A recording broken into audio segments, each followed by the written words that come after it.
அம்மன் கோயில் 108 அம்மன் கோயிலில் முதலில் சமயபுரம் மாரியம்மன் கதை தொடர்ந்து போட்டோம்.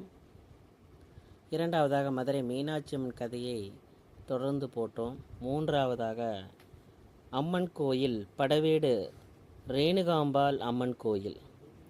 தென்னிந்தியாவின் தமிழ்நாட்டின் திருவண்ணாமலை மாவட்ட அம்மன் கோயில் படவேடு என்ற ஊரில் ரேணுகாவுக்கு அமைக்கப்பட்டுள்ள ஒரு அம்மன் கோயில் ஆகும். இது அமைவிடம் இந்தியாவில் உள்ளது. தமிழ்நாடு மாநிலத்தில் உள்ளது. மாவட்டம் திருவண்ணாமலை. அமைவிடம் படவேடு. மூலவர் ரேணுகாம்பாள் அம்மன். சிறப்பு திருவிழாக்கள் ஆடி வெள்ளி நவராத்திரி. தொன்மை கதை. ரேணுகா என்ற நாட்டின் அரசன் ரேணுகா தந்தை ஒரு வேள்வியை செய்கிறார்.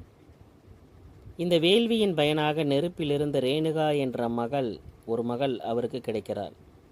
ரேணுகாவை அவர்கள் தங்கள் மகளாக அரசர் ஜமத்கினி முனிவருக்கு மணமுடித்து வைக்கிறார்.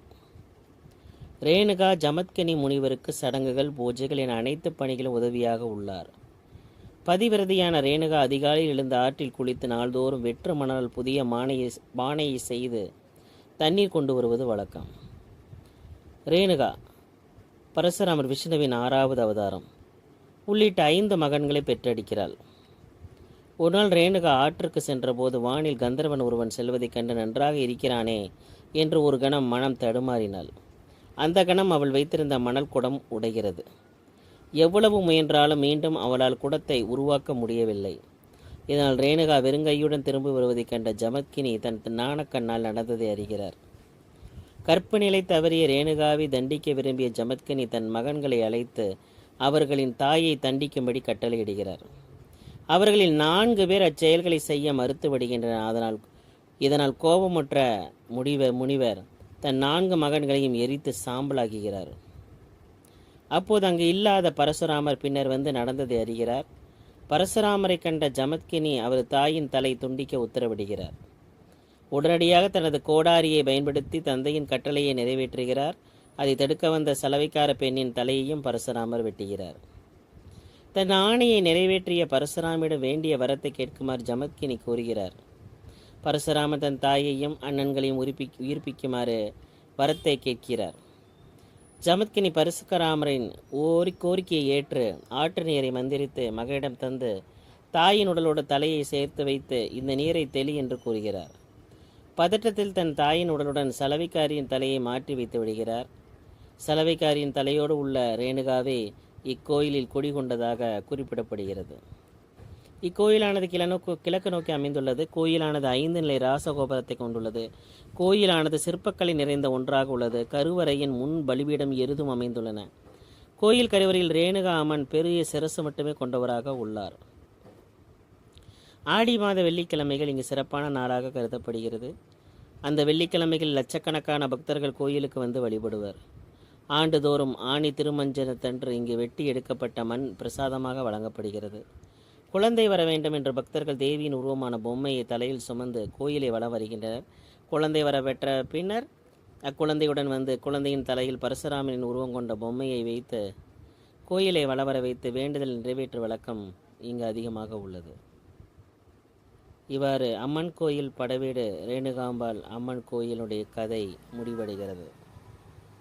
குழந்தை வருமருளும் படவேடு ரேணுகாம்பாள். பக்தர்களுக்கு படியளக்கவே அவள் ரேணுகாம்பாளாக படவேட்டில் அமைந்திருக்கிறாள். தமிழகத்தில் அமைந்துள்ள சக்தி பீடங்களில் முக்கியமானது படவேட்டம்மன். அன்னையின் பாதத்துளி அஞ்ஞானம் குடிகொண்டுள்ள நம் மனத்தை இருளை அகற்றுகிறது. சூரியன் எப்படி உலகின் இருளை போக்குகின்றானோ அப்படி அன்னையின் அருள் நம் உள்ளத்து இருளை அகற்றி ஒளி தருகிறது. தன் ஒளியை அனைவரும் பெற வேண்டும் என்ற பூமியில் சக்தி பீடங்களாக அமைந்திருக்கிறாள் அன்னை பராசக்தி. சிந்தாமணி என்னும் ரத்தனம் நாம் நினைத்ததெல்லாம் அளிக்கும். அதுபோல்தான் அன்னை சிந்தாமணியாக இருக்கிறாள். அவள் வெவ்வேறு பெயர்களில் அளிக்கப்பட்டால் அருள் ஒன்றே. அவள்தான் காளி, மகமாயி, மாரியம்மன் என்று அழைக்கப்படுகிறாள். பக்தர்களுக்கு படியளக்கவே அவள் ரேணுகாம்பாளாக படவேட்டில் அமைந்திருக்கிறாள். படவேடு ரேணுகாம்பாள். தமிழகத்தில் அமைந்துள்ள சக்தி பீடங்களில் முக்கியமானது படவேட்டம்மன். பெண் தெய்வங்கள் மட்டுமே தனித்து விட்டிருக்கும் தலங்களில் மிகவும் சக்தி வாய்ந்தது படவேடு. இங்கே அம்மன் சிரசு மட்டுமே இருக்கிறது. சுயம்பு மூர்த்தி மும்மூர்த்தியில் அடங்கிய ரூபமாக இருக்கிறாள். எனவே தான் இங்கே வந்து அன்னையை வணங்கினால் அனைத்து தேவர்களையும் வணங்கிய பலன் கிடைக்கும் என்று கூறுகிறார்கள். ஸ்ரீ ஆதிசங்கர பிரதிஷ்டை செய்த பானலிங்கம் கதையிலான அம்மன் முழு திருவுருவும் கருவறையில் அமைந்துள்ளது. மற்ற அம்மன்கள் கோவில்கள் குங்குமம் பிரசாதம் வழங்கப்படும் போது இங்கு இல்லை. சிறு தொலைவில் உள்ள ஜமத்கனி முனிவர் ஆசிரமம் இருந்த இடத்தில் யாகசாலை இருந்ததாக கருதப்படும் இடத்தில் வெட்டி எடுத்த மண்ணே பிரசாதமாக அளிக்கப்படுகிறது. 2000 வருடங்களுக்கு முன் கட்டப்பட்டது இத்திருக்கோயில். ரைவத மன்னன் அமைதி நல்ல ஆரோக்கியம் வேண்டிய ஒரு யாகம் செய்ய அதிலிருந்து அன்னை தோன்றுகிறாள். அன்னை ரைவத மன்னனின் மகளாக பிறந்து சிறந்த திரதேஷ்டரான ஜமத்கினி முனிவரை மனம் செய்து கொள்கிறாள். பதிவிரதை என்று போற்றப்பட்ட அவளின் மகன்தான் பரசுராமர். கற்பு என்பது மனம் தொடர்பான விஷயம் என்பதை அன்னையின் கதை நமக்கு உணர்த்துகிறது.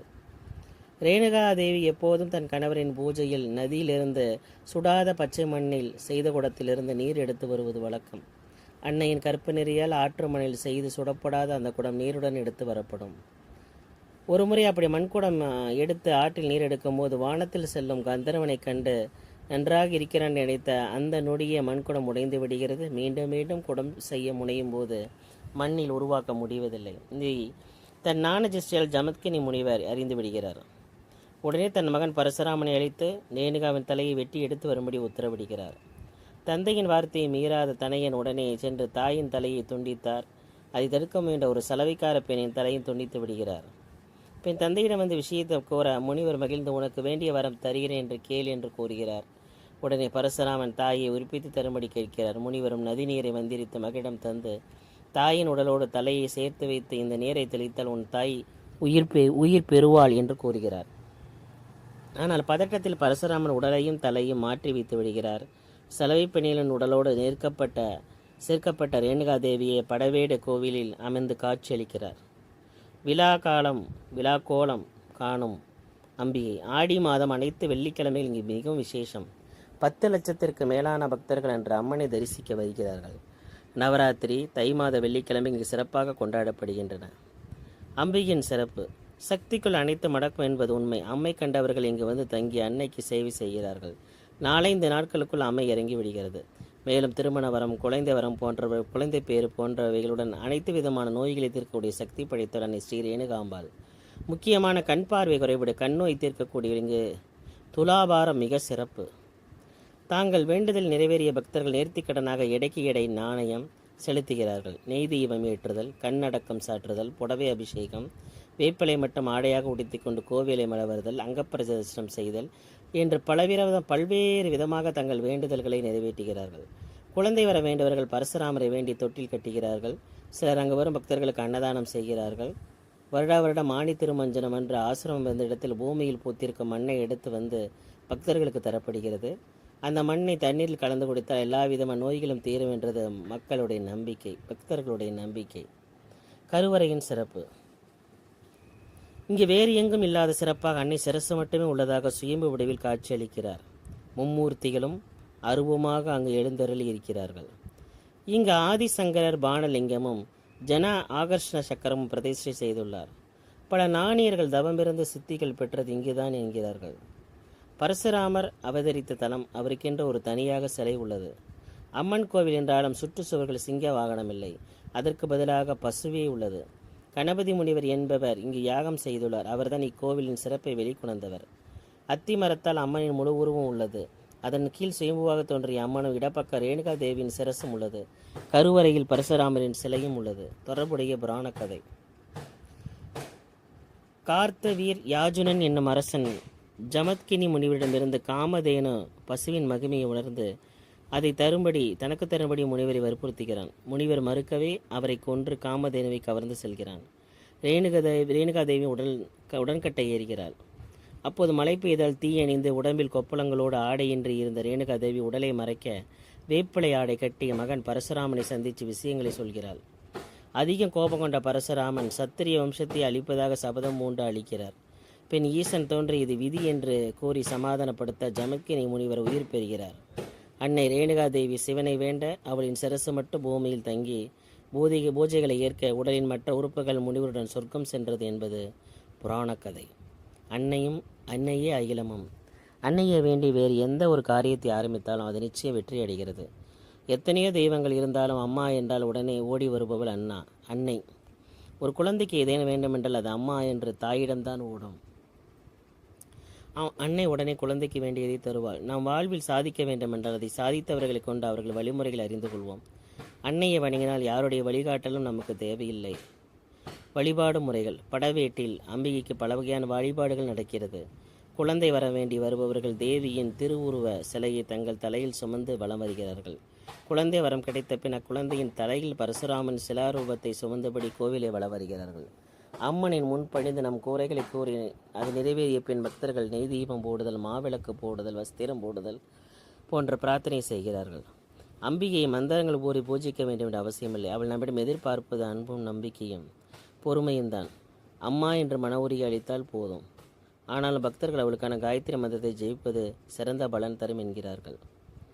ஓம் ஆதிசக்தியை சா வித்மகே ஜமத்கனி பத்னியை சா தீமகி சன்னோ ரேணுகா பிரசோதயாத் என்பது அன்னையின் காயத்ரி மந்திரம். பெயர் காரணம். படைவீடு என்றால் படையில் தங்கியிருந்த வீடு.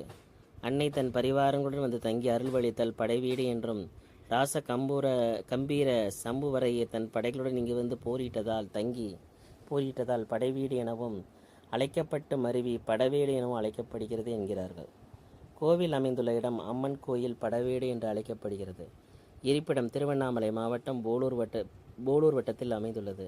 பிரசித்தி பெற்ற கோவிலாகையால் போக்குவரத்து வசதிகள் நிறைந்து இருக்கிறது. இத்துடன் படவேடு ரேணுகாம்பாள் அம்மனின் கதை முடிகிறது. அடுத்த அம்மன் கதை தொடர்ந்து கேட்கலாம்.